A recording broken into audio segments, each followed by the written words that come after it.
All right, so right off the bat, I'm just gonna throw a mention out. I'm not gonna talk about it. Resident Evil obviously is gonna be on there. Of course.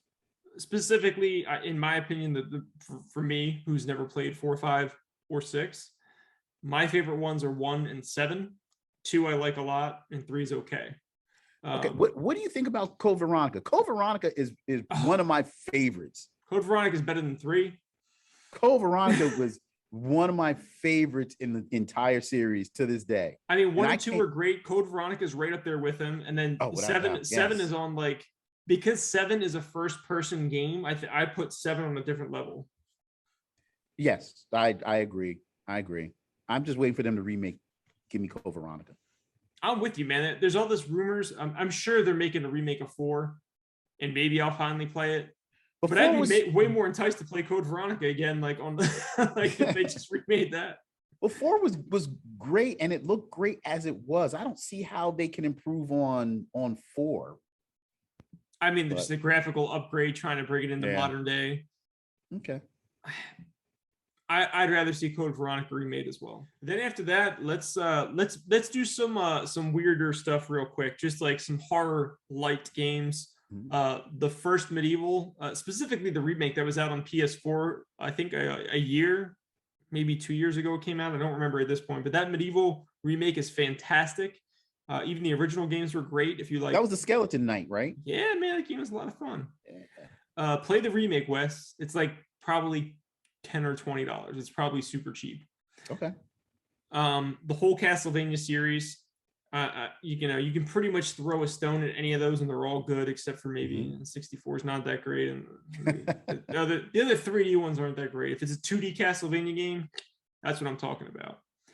And flowing right into that is Bloodstained. I do like the old school ones from the NES, like the NES style Bloodstained games, and I do like Ritual of the Night, which is like the Symphony of the Night style Castlevania games. I was so excited when that came out, man. So excited when that came out. Yeah, they're all great. I love absolutely all the Bloodstained games. I own them all multiple times, actually, different consoles.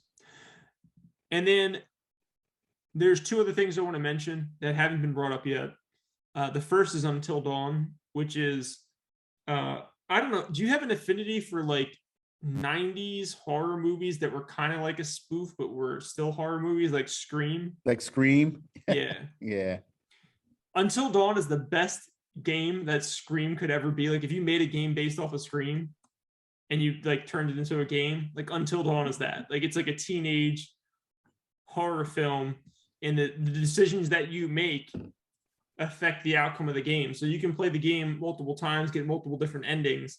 But the main thing is like you could like, I tried so hard to keep everyone alive, and I did for like 90% of the game, and then I made one mistake in one area and I was like, oh my god, I screwed up everything.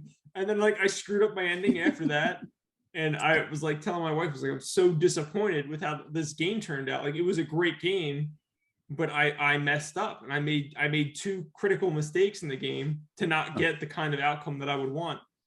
And I could go back and like replay it, but I was like, that's not the way. Like to me, that's not what was intended. Like your choices are what or the outcome that the outcome that you're given based off your choices is the way the game is intended to be played. So for me to go back and manipulate that isn't what I would have done in the moment.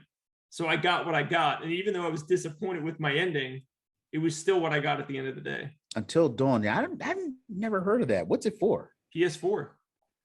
Okay. It's a Sony exclusive. All right. I must have missed that one. I got to look that one up. Oh, it's really, like I said, it's kind of like a Scream type, like teenage horror movie. But it's a game, but it plays like a Quantic Dream game. Okay. So the choices impact what you do. It's fantastic. Definitely check it out, Wes. Finally, we have a game that's not a game. That's probably the best horror game that's ever been made, that's never been made, which is PT. Oh man, I miss PT. I never got to play it. I'm so upset. Oh man, so PT is playable teaser. I'll give you a quick background on me very briefly. I don't like Hideo Kojima's games. I'm not crazy about them. I never really got into any of his games. I played the PT demo because my friend told me, hey, you got to go download this demo. It's made by Kojima. I'm like, I don't care about Kojima. He's like, doesn't matter. It's a horror game. It's great. Check it out. it's a demo for a new game that's going to be coming out soon. But he never spoiled anything for me. He told me anything. He was like, just go play this demo. Man, it was the best loop horror game that I've ever played. It was such a small demo. You basically walk through one like two hallways over and over again, and each time you might interact with the environment a little bit differently, but as you interact with the environment, different things happen. So you get onto this constant loop, and then the loop turns into like what looks like hell, but it's still like the same kind of loop. And it kind of messes with your mind a little bit, but it was one of the creepiest games I've ever played, and it was a demo, Wes. I heard about PT and I was so upset because I heard it was a teaser for a potential Silent Hill game. Yeah, at the end of the demo, it's like, this is a playable teaser for, I think it was called Silent Hills, like with an S at the end, if I remember correctly.